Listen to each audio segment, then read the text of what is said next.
Hello, everyone, and welcome to my YouTube channel and podcast, The Knowledge Cast. Today, I have with me CA Jagmohan Singh ji, a very nice friend, a very dear friend who is known author on the subject of cash flow. He's a regular speaker in this domain, financial control and the cash flow, and has assisted a lot of businesses in India and outside India.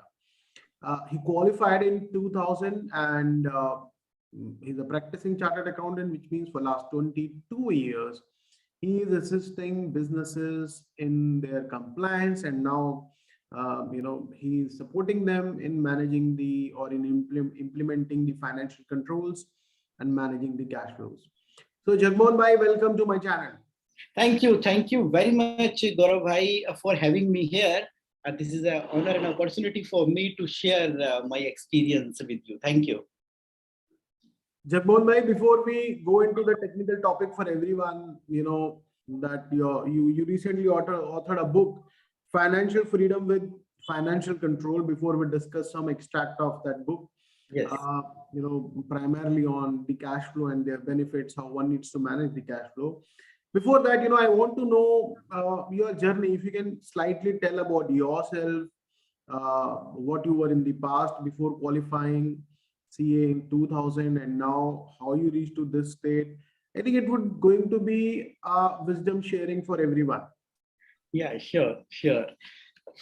See, I belong to a middle class family. तो CA qualify करने से पहले की मैं journey बताऊं तो मेरा government school में एजुकेशन हुआ, एक मिडिल फैमिली को बिलोंग करता हूं, और करते करते ना एक बहुत सपने देखा करते थे कि ये ना चार्टेड अकाउंटेंट बन जाने के बाद हम इकोनॉमी में बहुत बड़ा रोल प्ले कर सकते हैं, कंट्रीब्यूट कर सकते हैं, और मनी और कैश से काफी ना अट्रैक्शन होती थी। आप समझ सकते हो कि जब हम एक क्लास को बिलोंग करते हैं तो एक नेचुरल अट्रैक्शन रहती है। तो वहां से शुरुआत हुआ। बट जैसे जैसे ये जर्नी स्टार्ट हुई तो फिर मन किया कि अब ना चार्टेड अकाउंटेंसी का जो कोर्स है उसको करना है। लग गए पूरी तरह से, पूरी मेहनत से, और द गोड वाज ग्रेट एनफ, डेडिकेशन थी, कमिटमेंट थी, और सीनियर ने अच्छा गाइड किया। तो मेरा मई 2000 में मैंने क्वालिफाई कर लिया एज ए चार्टर्ड अकाउंटेंट। परिवार में बहुत खुशियां थी, सो एवरीबॉडी वाज हैप्पी। अब जब सीए का कोर्स क्वालिफाई करने के बाद जब रियल लाइफ में मैंने एंटर किया तो मुझे पता लगा कि दुनिया तो बिल्कुल डिफरेंट है। दुनिया तो ऐसा नहीं है कि आप सीए बन के सामने मार्केट के अंदर आओगे तो आपके पास चारों तरफ काम ही काम होगा, आप लोगों की लाइफ के अंदर वैल्यू ऐड कर पाओगे। यहाँ से तो जर्नी की शुरुआत हुई थी। तो शुरुआत के अंदर फिर मुझे मौका मिला, अपॉर्चुनिटी मिली।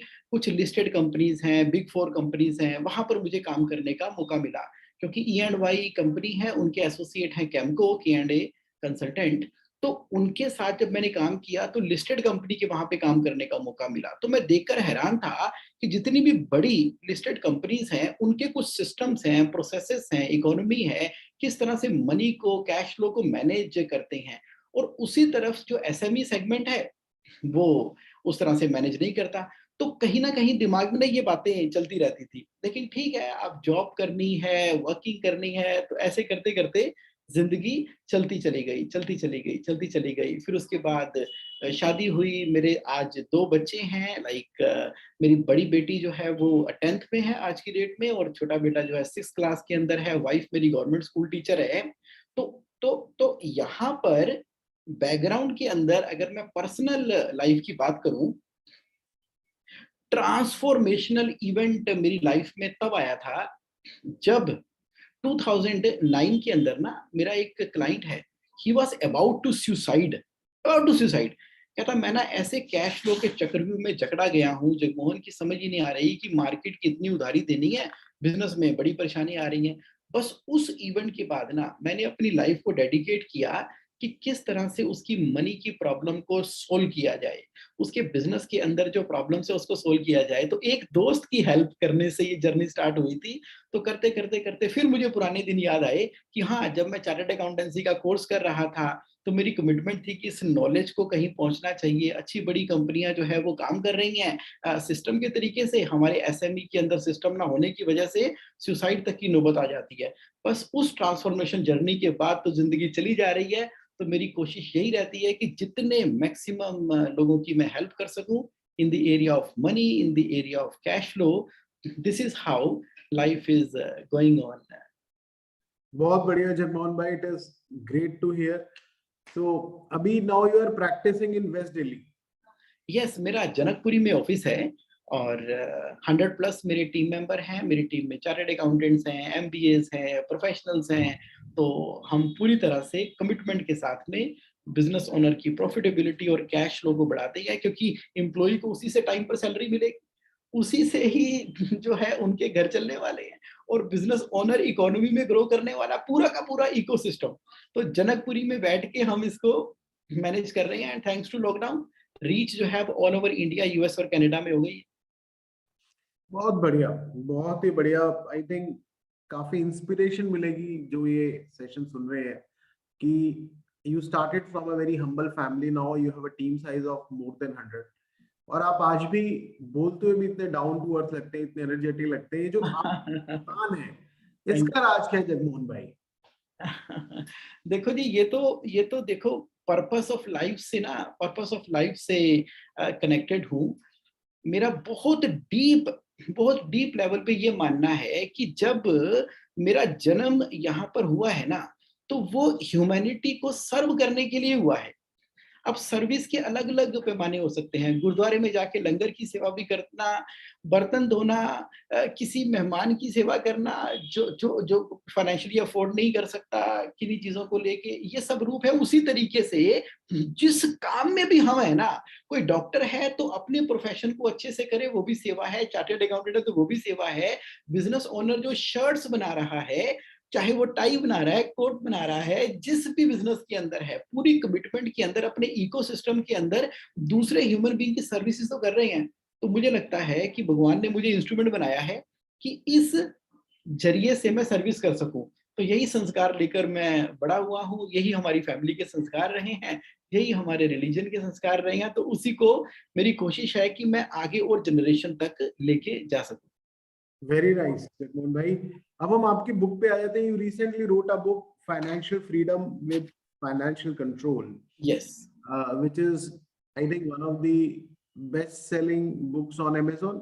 Right, yes yes yes. बस आप ही के प्यार ने, लोगों के प्यार ने इतना फायदा हुआ कि अब लगातार उसकी कॉपीज लोग ले रहे हैं, मुझे फोन आ रहे हैं, व्हाट्सएप आ रहे हैं। वो खास करके जब उस मैडम का फोन आया ना, कहती थैंक यू जुगमोहन, तुमने ये financial freedom with financial control book मिली मेरे हस्बैंड को within a 5 month period, अब हम डेप्ट फ्री हो गए हैं।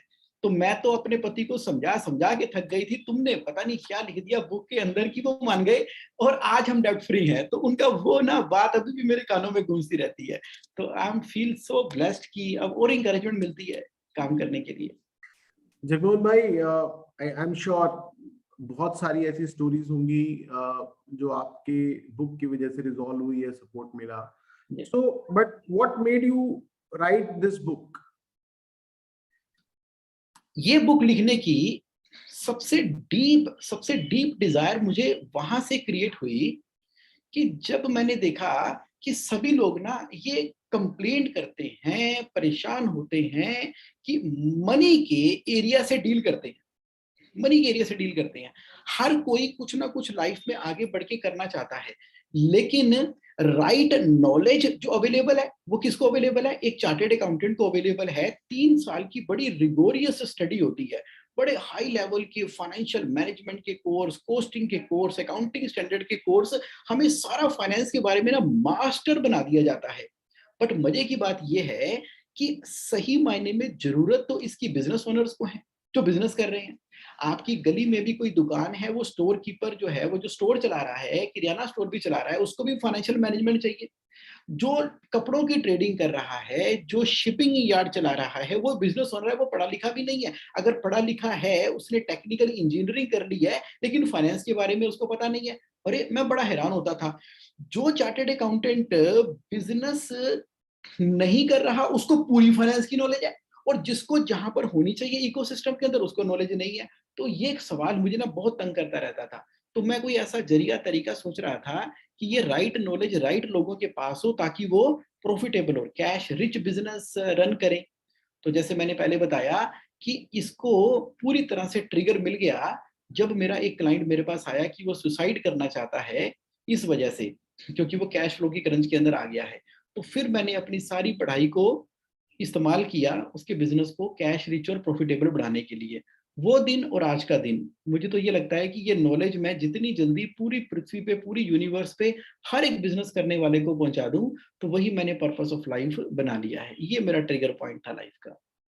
ओके, सो जगमोहन भाई, ये नाउ वी आर क्लियर कि you know there was someone, your client came to you, you know, yes, and he was facing some financial crunch, and in order to resolve his problem you started doing research or work on the same.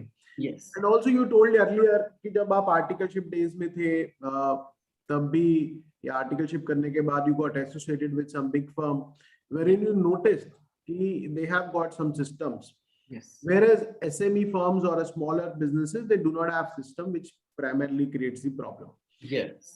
So now I want to ask, what is the, let's say, because this video may be seen by youngsters or, who are into business or who may be into job. So what are the key aspects, if you can share with us, some key aspects of financial freedom with financial control, or say, to manage our cash flows.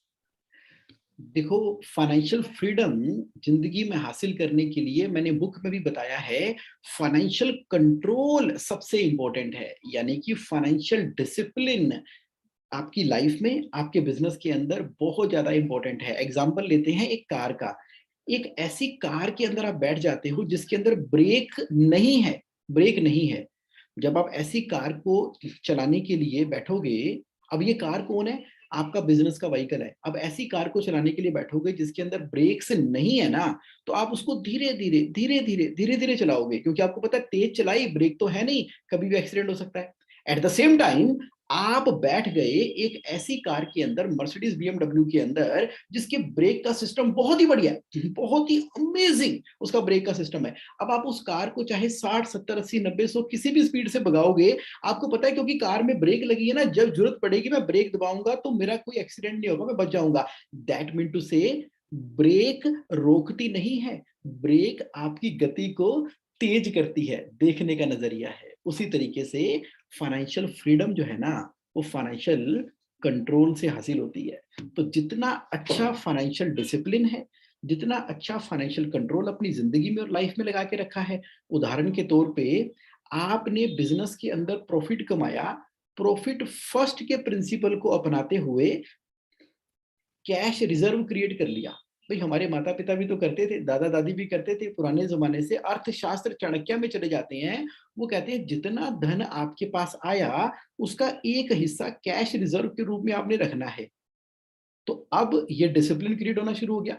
मतलब कि जब भी business को पैसों की requirement होगी, घर में पर्सनल लाइफ में शादी ब्याह किसी चीज की रिक्वायरमेंट होती है, तो ये जो आपने फाइनेंशियल डिसिप्लिन उस समय बनाया था कैश रिजर्व क्रिएट करने का, वो आपको ताउम्र फाइनेंशियल फ्रीडम की फीलिंग देता रहता है। इसी के आसपास जो है मैंने पूरा का पूरा एक स्टोरी के द्वारा फाइनेंशियल फ्रीडम कैसे हासिल होती है फाइनेंशियल कंट्रोल के द्वारा, ये बताने की चेष्टा की है। I think very nice example you give कि जो कार की ब्रेक्स हैं वो रोकती नहीं है, बल्कि वो स्पीड में चलाने में हेल्प करती हैं। Very मतलब I liked it that financial discipline actually leads to financial freedom. Yes, तो राइट। और भी कुछ एस्पेक्ट होंगे भाई, जैसे जो आपने बताया, वो एक मैं कहूँगा कि साधु वाली बात हो गई कि फाइनेंशियल डिसिप्लिन, खर्चा कम करें, जो कमाए उसको थोड़ा बचा के रखें। But from a business perspective, where in the demands keep on pouring, मुझे लगता है यार, I can expand, I should put up a new factory, या I should buy more raw material, अभी चीप है। So there may be some pressure on the businesses, which may Yes. not allow them, or Yes. which may force them to incur expenditure. Yes. And from that perspective also, अभी जैसे stock market गिर गई, Bitcoin Yes. गिर गया, So there could be temptation that people would like to invest in the cryptocurrency or a stock market, lose out their cash. What yes, is your take on the same? जब मतलब हम इसको ऐसे कहेंगे कि जब हमें लग रहा है यार रोड बहुत स्मूथ है, यस, साउथ पे चलते हैं, यस। तो उस वक्त क्या व्यू रहेगा आपका? देखो, इस बात का मैं ना दोनों ही एरिया में एग्जाम्पल देकर बताना चाहूंगा, क्योंकि एग्जाम्पल से, स्टोरी से हम बड़े ना क्विकली रिलेट कर जाते हैं। पर्सनल लाइफ का भी देता हूं मैं एग्जाम्पल, और बिजनेस का भी देता हूं। पहले हम चलते हैं पर्सनल लाइफ के अंदर। देखिए, ऐसा है, बिल्कुल भी साधु होने की बात नहीं की जा रही कि सेविंग करो, डिसिप्लिन बनाओ, पैसा मत खर्चो, रोक कर चलो, ऐसा मैं बिल्कुल भी नहीं कह रहा। मान लीजिए आप एक कंपनी के डायरेक्टर हैं, तो आप जैसे अपनी एम्प्लॉय को सैलरी देते हैं ना, तो वैसे ही आपने ना अपनी भी डायरेक्टर सैलरी, पार्टनर सैलरी, अगर प्रोप्राइटर है तो ड्राइंग, एक फिक्स्ड डे, मान लो 7 तारीख है, तो उस डेट को आपने पैसे लेने हैं, ले लिए कंपनी से, सैलरी मिल गई। अब जैसे ही आपको पैसे मिले अपनी कंपनी से, उसको उठाकर ना फाइनेंशियल कंट्रोल के द्वारा 6 जार यानी कि 6 डब्बों के अंदर डाल देना है। क्या मतलब हुआ? जितनी आपने सैलरी उठाई अपनी कंपनी से, उसका 50%, आधा 50% आपने डाल दिया नेसेसिटी अकाउंट के अंदर।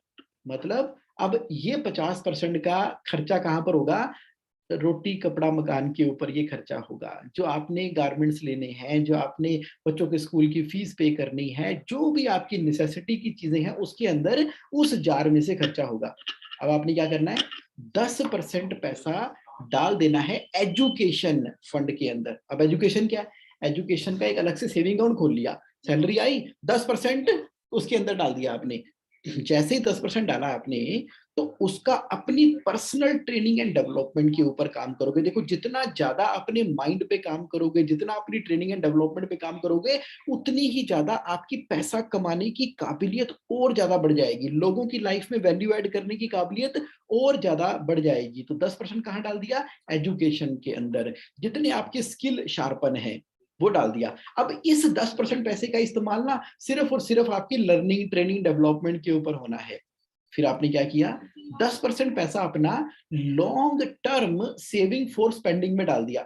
मतलब क्या हुआ? देखो, अगर आप घर चला रहे हो, आपको मालूम है कि घर में कभी दिवाली आएगी तो सफेदियां करवानी है, फर्नीचर है तो वो खरीदना पड़ेगा, अलमारी खरीदनी पड़ेगी, और कुछ ना आपको स्पेंडिंग करनी होती है। जब वो स्पेंडिंग करनी पड़ती है, तो अचानक से ना पूरा बजट ही हिल जाता है हमारा। हमने क्या करना है? 10% लॉन्ग टर्म सेविंग करनी है स्पेंडिंग करने के लिए। जब भी ऐसा कोई खर्चा करना हुआ, इस अकाउंट में से पैसे निकाले और खर्च कर दिए।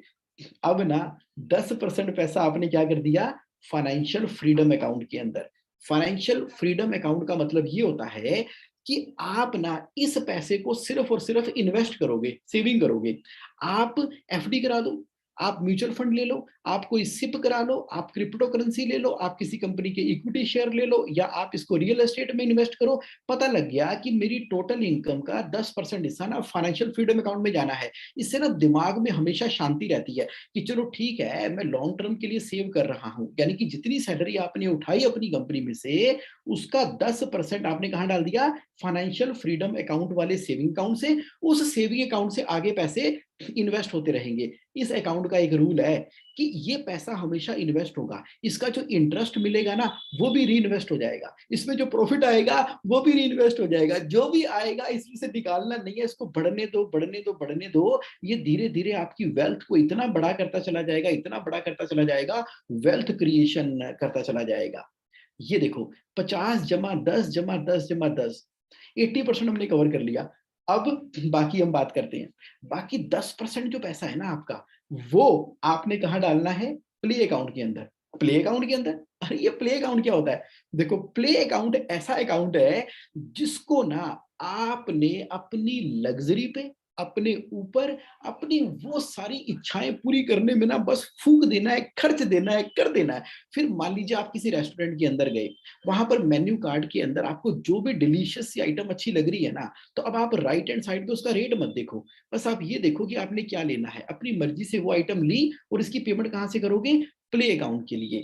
आप किसी शॉपिंग मॉल के अंदर गए, वहां पर वही वाली ड्रेस आप बाय करना चाहते हो जो आपके फेवरेट स्टार ने पहनी हुई थी, आपके आपके स्टार ने पहनी थी, तो अब आप उसको ले लो।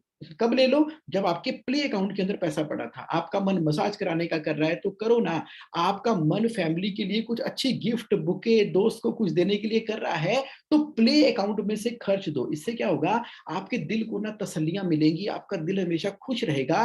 क्योंकि होता क्या है कि हमेशा डिसिप्लिन डिसिप्लिन डिसिप्लिन की बात करते करते दिमाग बन जाता है साधुवाद की तरफ, नहीं सब मोह माया है। ना ना ना ना ना, 100% में से मैंने 50% नेसेसिटी में तो रख लिया है ना, 10% एजुकेशन में रख लिया है, 10% long term saving for spending में रख लिया है, 10% मैं सेविंग भी कर रहा हूं, और ये मेरा 10% जो है ना, ये मेरा प्ले अकाउंट है, इसकी मर्जी से इस्तेमाल करूंगा, कोई पूछने वाला नहीं है मेरा इसके ऊपर। इससे ना बैलेंस रहेगा, मन में तृप्ति रहेगी। जितनी मन में तृप्ति रहेगी ना, उतना ज्यादा आपको और इंकरेजमेंट मिलेगी पैसा और अर्न करने के लिए। और बाकी जो बचा 10%, उसको आपने कहाँ डाल दिया?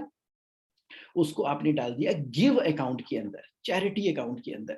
देखो पीछे दिल्ली में, पूरे इंडिया के अंदर कोविड हुआ, लॉकडाउन हुआ, परेशानी हुई, आपके मन में भी आया था कि मुझे कुछ ना पैसे देने हैं, कुछ मुझे कंट्रीब्यूट करना है, लेकिन समझ नहीं आता था क्या करें। सेविंग अकाउंट के अंदर देखते थे, उसमें पैसा था, लेकिन मन में आता था कि चलो बच्चों की फीस भी देनी है, घर का खर्चा भी होना है। तो हर समय जितना पैसा एक ही अकाउंट में पड़ा हुआ है ना, तो 10 तरह के सवाल खड़े कर देता है आपके दिमाग के अंदर। अगर मैंने चैरिटी में दे दिया तो कहीं बाद में जरूरत ना पड़ जाए। नहीं, ये जो गिव अकाउंट आपने सेपरेटली डेडिकेट कर दिया ना, गिव अकाउंट सेपरेटली डेडिकेट कर दिया, उसमें क्या होगा, वहां से आप डोनेशन दे सकते हो, आप हेल्प कर सकते हो, आपको पर्सनली देना है, किसी सोसाइटी को देना है, कहीं लंगर में सेवा करनी है। देखो ये मल्टीप्लाई करता है, मल्टीप्लाई, इतना मल्टीप्लाई करता है, मन को खुशियां देता है। जब आपका मन प्रसन्न होगा तो चित्त प्रसन्न होगा, तो स्पिरिचुअलिटी भी आपकी प्रसन्न हो गई। तो क्या कर दिया हमने? फाइनेंशियल कंट्रोल लगा दिया। फाइनेंशियल कंट्रोल क्या था? पर्सनल लाइफ के अंदर जितना मेरे पास पैसा आएगा, मैं नेसेसिटी के ऊपर भी खर्च कर जाऊंगा, अपने माइंड की ट्रेनिंग के लिए एजुकेशन में भी कर जाऊंगा, अपने घर की अलमारी और दिवाली का फर्नीचर भी खरीद लूंगा, equity, share market, crypto currency भी खरीद लूंगा फाइनेंस फ्रीडम अकाउंट से, प्ले के ऊपर मसाज भी करवा लूंगा, और 10% मैं सोसाइटी में गिव भी कर जाऊंगा। This is the kind of financial discipline and financial control I am talking about in the personal life. आपको कहोगे जीवन ठीक है, ये पर्सनल लाइफ तो समझ आ गया, अब बिजनेस में बताओ, बिजनेस में क्या करूं? बिजनेस के अंदर करो भाई, बिजनेस के अंदर ना हमें कैश रिजर्व नाम का डिसिप्लिन मेंटेन करना है। क्या मतलब हुआ? 4 बैंक अकाउंट। अब आपने अपने बिजनेस के अंदर 4 बैंक अकाउंट का कंसेप्ट लगा दिया। अब ये क्या होता है 4 बैंक अकाउंट? पहला बैंक अकाउंट का नाम रख दिया हमने इनफ्लो अकाउंट। इनफ्लो अकाउंट का क्या मतलब हुआ?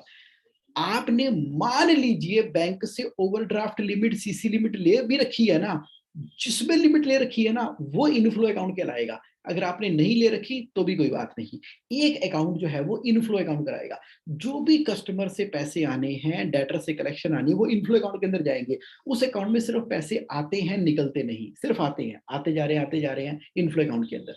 अब एक आपने और अकाउंट अलग से डेडिकेट कर दिया, उसका नाम रखा कैश रिजर्व अकाउंट।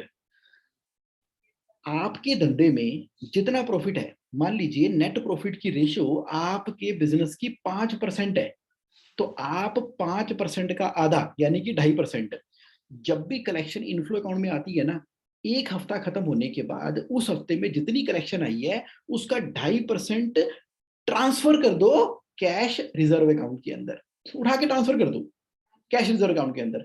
और कैश रिजर्व अकाउंट के अंदर हर हफ्ते पैसे आते जाते हैं, आई जा रहे हैं, आई जा रहे हैं। कितने आ रहे हैं? 2.5% ऑफ दी टोटल कलेक्शन, धीरे धीरे इकट्ठे होंगे। अब कैश रिजर्व अकाउंट के अंदर ना आपने एक फार्मूला लगा दिया, अपने अकाउंटेंट को इंस्ट्रक्शन दे दी, फार्मूला लगा दिया कि दोस्त मेरे, ये कैश रिजर्व अकाउंट कहां पर इस्तेमाल होगा?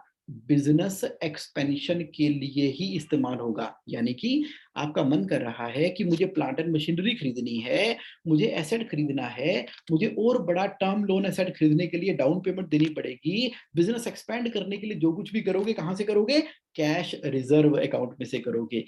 आप इन्वेंटरी का एक लेवल मेंटेन करके चलते हो, आप कहते हो समय आ गया है, मैं ज्यादा इन्वेंटरी रख सकता हूं, तो उस केस के अंदर आप एक्सपेंड कहां से करोगे? कैश रिजर्व अकाउंट में से करोगे। तो कैश रिजर्व ने ना एक शानदार फाइनेंशियल कंट्रोल क्रिएट कर दिया। बाकी क्या बचे? 2 अकाउंट। पहला अकाउंट इनफ्लो अकाउंट था, दूसरा अकाउंट कैश रिजर्व अकाउंट था। अब बिजनेस में खर्चा भी तो करना है। बिजनेस के खर्चे मेनली 2 हेड्स के अंदर होते हैं। पहला हेड होता है पेबल अकाउंट। पेबल अकाउंट का मतलब हुआ कि भाई जो भी सप्लायर को पेमेंट करनी है, वेंडर को पेमेंट करनी है, पूरे हफ्ते में देख लो, कैलकुलेशन कर ली, और मंडे के मंडे पेमेंट करनी है आपने। रोज पेमेंट करने की जरूरत ही नहीं है, हफ्ते में एक बार पेमेंट किया करो अपने वेंडर को। मान लो आप कहते हो मंडे के मंडे करूंगा, या 15 दिनों में एक बार करो, पहले मंडे और तीसरे मंडे को करूंगा। जब मंडे को पेमेंट करनी है ना, तो पेबल अकाउंट में से करनी है। कितनी? इनफ्लो अकाउंट में से जितने पैसे चाहिए उतने पैसे ऑनलाइन ट्रांसफर कर लिए पेबल अकाउंट के अंदर, और आगे अपने वेंडर को वो पैसे ट्रांसफर कर दिए। डिसिप्लिन क्रिएट हो गया कि पेबल अकाउंट में से सप्लायर की पेमेंट जाती है। और उसका नेक्स्ट अकाउंट क्या है? Expense account. यानी कि आपकी salary, electricity, telephone, office expenses, जो भी खर्चे करने होते हैं ना, वो भी आप रोज मत किया करो, उसका भी डिसिप्लिन बना लो कि मंडे के मंडे करूंगा। अब जितने पैसे खर्चे में डालने हैं ना, उतने पैसे इनफ्लो से एक्सपेंस अकाउंट के अंदर ट्रांसफर होंगे और वहां से खर्चा हो जाएगा। शानदार डिसिप्लिन मेंटेन हो गया। जो लोग मुझे कहते हैं कि जगमोहन बचता नहीं है प्रॉफिट, अरे कैश रिजर्व अकाउंट देखो ना। जगमोहन समझ नहीं आती मशीनरी कहां से खरीदूं, अरे कैश रिजर्व से खरीदो ना, सैलरी लेट हो जाती है। अरे जब कलेक्शन आई थी तो उसका एक परसेंटेज आपने खर्चे में डालना था ना, तो सैलरी कभी लेट हो ही नहीं सकती। यार सप्लायर की पेमेंट लेट हो जाती है। अरे जब पेबल अकाउंट में पैसे ही नहीं थे तो आपने कैश रिजर्व के पैसे क्यों दे दिए सप्लायर को? आपने मशीनरी क्यों खरीद ली सप्लायर के पैसों से? सप्लायर के पैसों से सप्लायर की पेमेंट करेंगे तो बन गया फाइनेंशियल कंट्रोल। बहुत बढ़िया जगमोहन भाई, I think actually you explained us financial discipline, and that if we will maintain the discipline everything will run smooth. तो कहीं एब्सोल्युटली। ना कहीं लाइफ का प्रिंसिपल भी होता है कि those who are in disciplined life they actually grow a lot. Yes. तो कहीं भी जहाँ टफ टास्क होते हैं, for example you know our army, military, मतलब you know they are more disciplined guys, and from right. Student life we have seen students who are more disciplined, you know, they grow more, they score high. So yes. I am in complete agreement that yes, one needs to maintain the discipline. Thank you. I have a little question in the example that we discussed. Okay. जो 50% necessity वाला जो point था हमारा, शुरू में हमने 5 yes. Accounts create करे थे, yes. so therein I feel कि I think that may depend upon the income of a person, yes. because necessity may remain same, या जो necessity है राइट। वो उसकी ग्रोथ और इनकम की ग्रोथ में there could be certain variations. तो बहुत बढ़िया, बहुत बढ़िया। यहाँ पर ना मैं आपको लॉ ऑफ यूनिवर्स से डिस्कस करना चाहूंगा। सबसे पहले तो आपने 6 अकाउंट का डिसिप्लिन सोच लिया कि मैंने करना है। अब पता लगे कि जगमोहन भाई आप कह रहे हो 50% से गुजारा करो, मैं तो जितनी सैलरी निकालता हूँ पूरी की पूरी खर्चों में निकल जाती है, तो मेरा तो 90, 99, 98% तक का खर्चा है, ईएमआई जा रही है, होम लोन जा रहा है, मैं क्या करूं? 50% से मेरे घर का कुछ खर्चा कैसे गुजारा होगा? कोई दिक्कत नहीं है, कोई दिक्कत नहीं है। देखो, आप अपने नेसेसिटी अकाउंट में पहले तो 50% डालो as a matter of discipline, उसी समय फिर बाकी पैसे भी नेसेसिटी अकाउंट में डाल दो, नो प्रॉब्लम। 100 रुपया, मात्र 100 रुपया, कितना? मात्र 100 रुपया एक हैबिट डेवलप करने के लिए आपने दे दिया एजुकेशन को, 100 रुपया दे दिया लॉन्ग टर्म सेविंग को, 100 रुपया दे दिया फाइनेंशियल फ्रीडम को, 100 रुपया प्ले अकाउंट को, और 100 रुपया गिव अकाउंट को, अपना डिसिप्लिन मेंटेन करने के लिए। और सच्चे मन से भगवान से अरदास करनी है कि भगवान मुझे इतनी क्षमता दे कि मेरी इनकम इतनी बढ़ जाए कि मैं 50% से अपने गुजारे कर पाऊं। आपके माइंड को एक सिग्नल जाएगा, आपकी मैनिफेस्टेशन को सिग्नल जाएगा।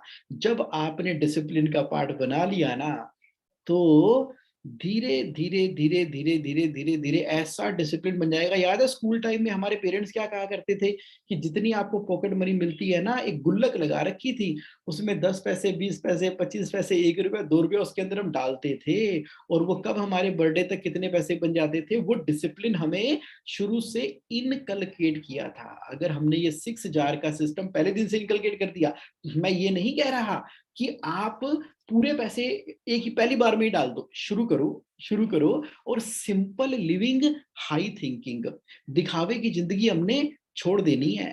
कोई खुश नहीं होता अगर आप किसी को बहुत बड़ी गाड़ी ला के दिखाते हो अपने दोस्त को और उसको अपनी गाड़ी में बिठाते हो, तो ऐसा नहीं है कि आपकी बहुत टशन हो जाती है। वो मन ही मन में कुछ सोचता है आपके बारे में कि क्या यार ये मतलब ना अब ईएमआई भरने के चक्कर में पड़ जाएगा, मुझे मालूम भी तो था इसका फाइनेंशियल क्या है, ये सोचता नहीं है, या कोई ना कोई जेलसी करते हैं सामने वाले।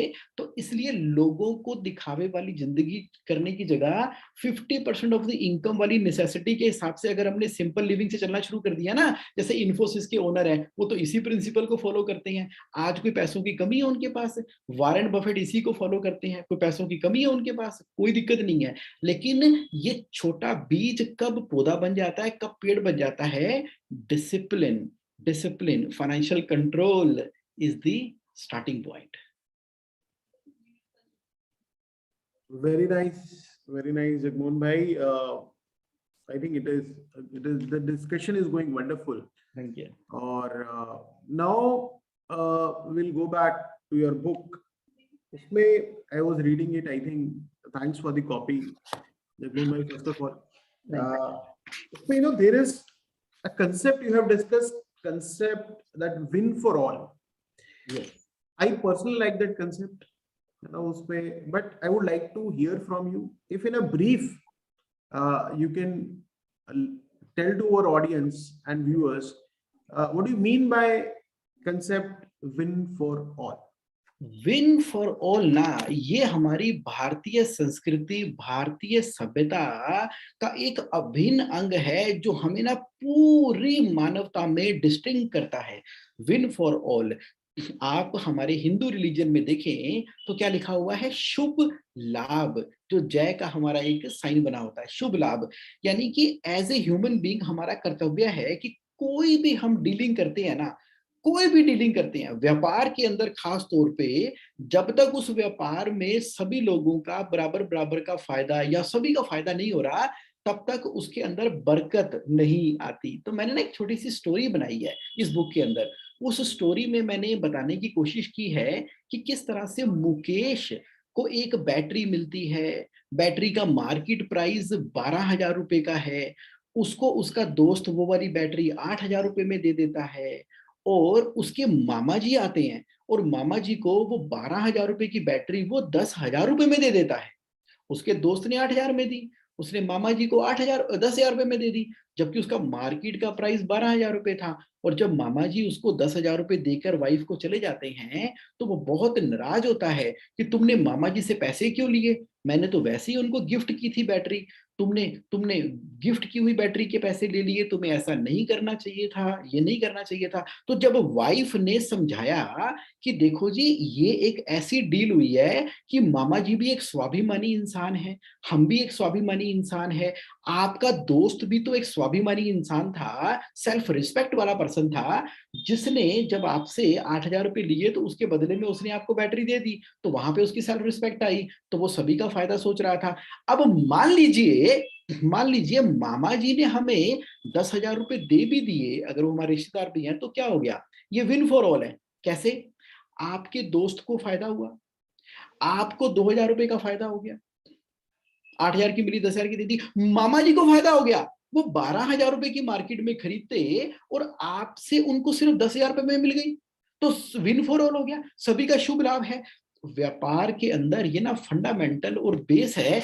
जब हम कोई कपड़ा खरीदते हैं, उसको उसको सूट सलवार बनाकर आगे बेचते हैं, आगे सप्लाई करते हैं, तो हमें ये भी देखना है कि जिसको हम सप्लाई कर रहे हैं उसका भी फायदा होना चाहिए। जब सभी सभी का ख्याल रखना शुरू कर देंगे, सभी सभी का फायदा करना शुरू कर देंगे, देखो पेट तो सभी के लगे हैं, खाना तो सभी ने खाना है, रोटी सभी ने खानी है। आज अगर हम किसी का हक मार के किसी को काट के खाएंगे, तो देखो समाज में हम सभी लोग आपस में कनेक्टेड हैं, तो समाज एज ए इकोसिस्टम कभी ग्रो कर नहीं सकता। अगर सभी को मिलकर ग्रो करना है, मिलकर तरक्की करनी है, तो हमें एक कंसेप्ट के ऊपर काम करना है, जिसका मतलब है विन फॉर ऑल, जो कि हमारी भारतीय संस्कृति का अभिन्न अंग है। इसलिए गौरव भाई, मैंने ना financial freedom with financial control के अंदर विन फॉर ऑल के ऊपर बहुत डिटेल के अंदर एक एक एग्जांपल देते हुए, चाहे वो मुकेश का है, चाहे वो बिजनेस का है, चाहे वो लाइफ का है, ये बात कही है। और मेरा दिल से मानना है ऐसा कि जब हम सामने वाले का भला देखना शुरू कर देंगे ना, ऊपर वाला हमारी भलाई कर ही देगा। यही हमारे शास्त्रों में, यही हमारे संस्कारों में हमें सिखाया गया है। और ये संस्कार बिजनेस में आने की वजह से आज देखो हिंदुस्तानी पूरे संपूर्ण संपूर्ण विश्व के अंदर अपना परचम लहरा रहे हैं, चाहे वो अमेरिका है, चाहे वो कनाडा है। आप देख लीजिए, हमारी बिजनेस फैमिलीज आपको हर जगह पर मिल जाएंगी, क्योंकि वो क्या देख रहे हैं? शुभ लाभ, win for all. Very nice Jagmohan भाई, मजा आ गया आपसे डिस्कशन करते हुए। ना सिर्फ ज्ञान प्राप्त हो रहा है, नॉलेज मिल रही है, आई थिंक एक ओवरऑल एक एक हैप्पी फीलिंग आ रही है, a good feeling I am getting. Thanks to you Jagmohan भाई for the time.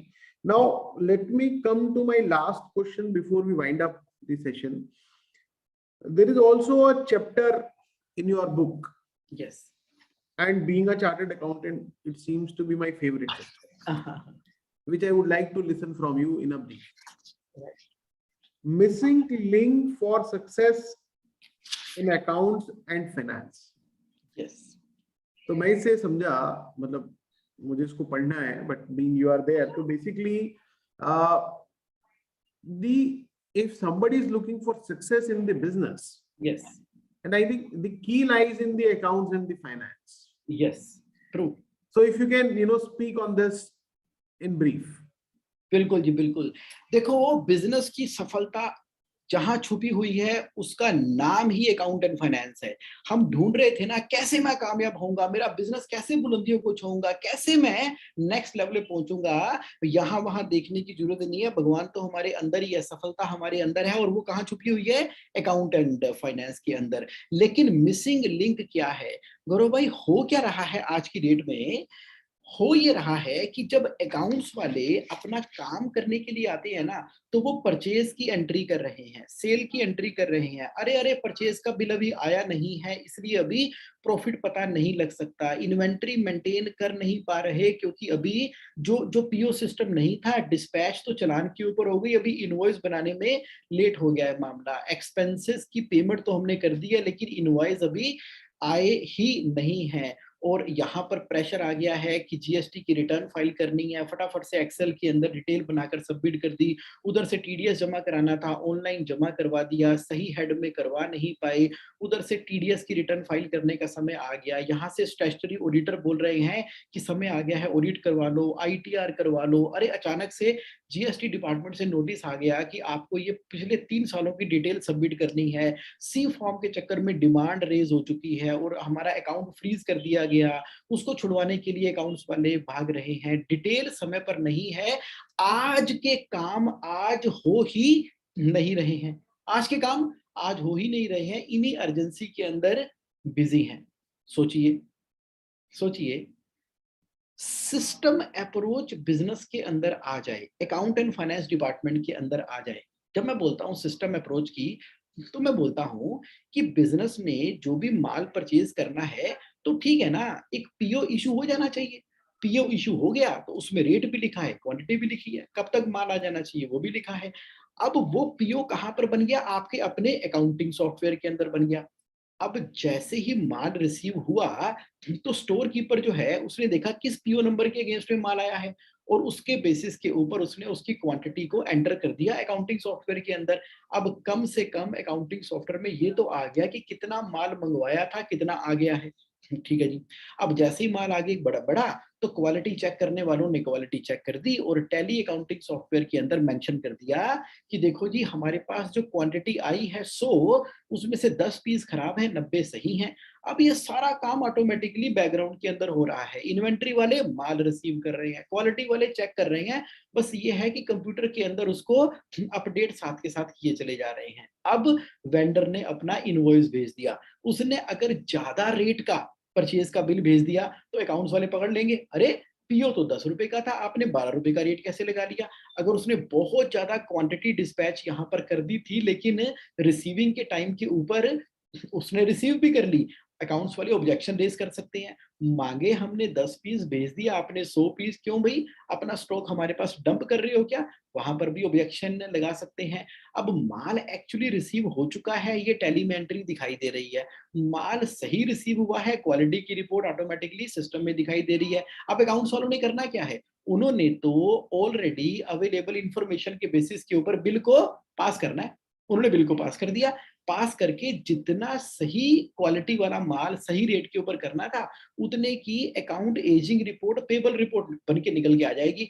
Automatically payable report बन के आ गई, कहां से, आपके टैली, बिजी, सैप, ओरेकल, बान, जो भी अकाउंटिंग सॉफ्टवेयर आप यूज करते हो, वहां से वो रिपोर्ट निकल कर आ गई। अब मंडे को जो पैसे देने की बारी आई, तो ऑटोमेटिकली पेबल रिपोर्ट तैयार थी, उसकी आपने पेबल शीट रिप्रेजेंट की ऑथराइज पर्सन को, उस ऑथराइज पर्सन ने कहा कि ठीक है ये पेमेंट कर सकते हैं, उसका बैंक का पेमेंट का अपलोड हुआ पेमेंट मैनेजमेंट सिस्टम के द्वारा। आजकल सभी बैंक, सभी बैंक, चाहे वो यस बैंक है, पीएनबी है, एसबीआई है, आईसीआईसीआई है, गवर्नमेंट है कि प्राइवेट है, सभी payment management software system available करवाते हैं। आजकल तो बेसिक फीचर हो गया है बैंकों का, उसके ऊपर आपने आरटीजीएस की डिटेलें चढ़ा दी व्यू पासवर्ड से। अब ट्रांजैक्शन पासवर्ड वालों ने एक बार फिर उसको चेक किया, बटन दबाया तो पेमेंट सही अकाउंट में ट्रांसफर हो गई।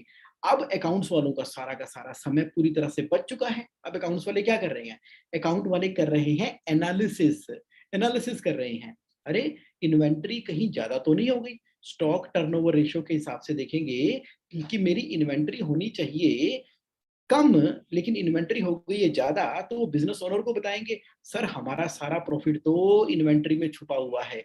उधर से अकाउंट रिसीवेबल की एजिंग रिपोर्ट निकालेंगे अकाउंटिंग सॉफ्टवेयर से, सर पेमेंट बड़ी स्लो आ रही है, बड़ी स्लो आ रही है, मोर देन 6 मंथ के डेटर खड़े हो गए हैं।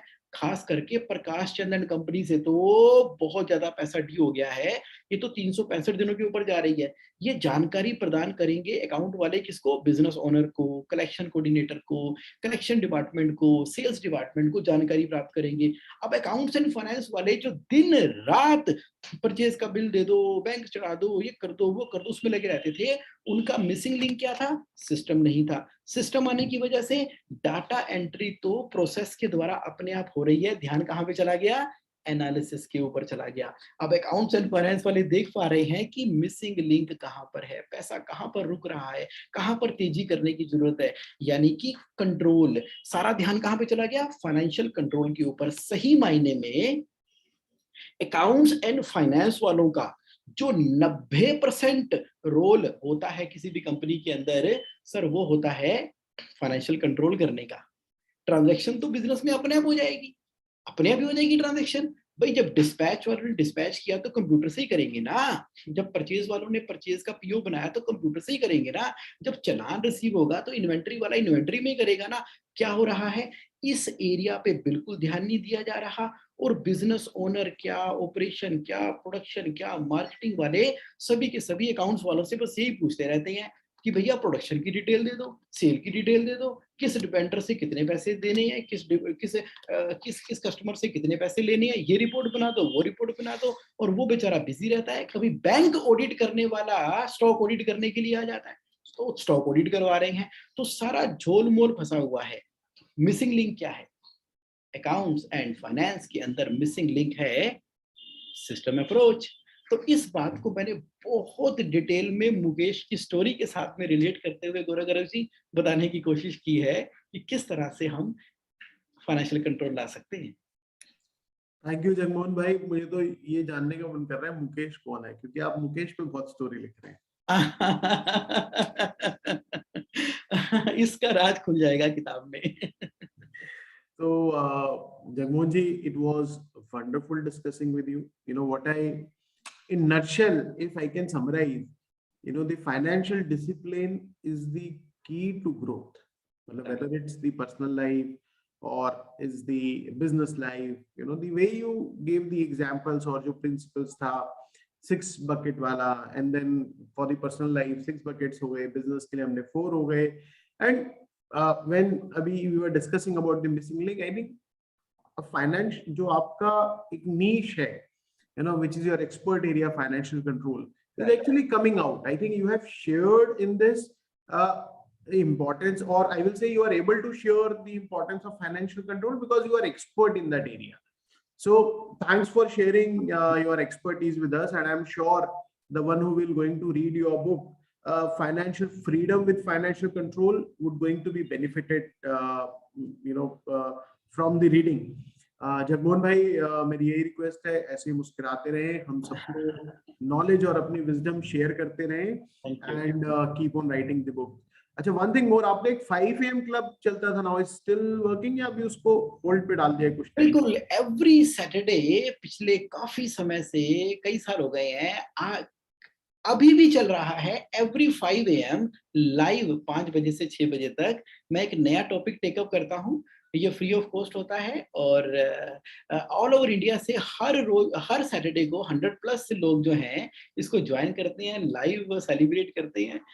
कैश फ्लो मास्टरी के टॉपिक को हम कवर करते हैं every Saturday. Very nice. Jagmohan भाई, मेरी आपसे रिक्वेस्ट है, वो आप लिंक जरूर शेयर करिएगा कि कोई रजिस्ट्रेशन का फॉर्म है, कोई आप तक अपनी डिटेल कैसे पहुंचाए, वो do share that link with me. I will put it in मेरा जो YouTube का डिस्क्लोजर फॉर्मेट होता है, and also in the podcast we're going to share that link so that if anyone wants to join your 5 AM club, wo join kare. Sure. Thank you. Thank you Jagmohan bhai, it was wonderful, once again wonderful discussing with you. और मैं ये उम्मीद करता हूँ कि जितने भी मेरी ऑडियंस है, जितने भी मेरे व्यूअर्स हैं, listeners हैं, they must have enjoyed this session. Keep sharing, keep liking, videos and sessions. Thanks to all of you for joining. Thanks to Jagmohan bhai for joining. See you soon. Thank you. Thank you. Thank you. Thank you for having me here.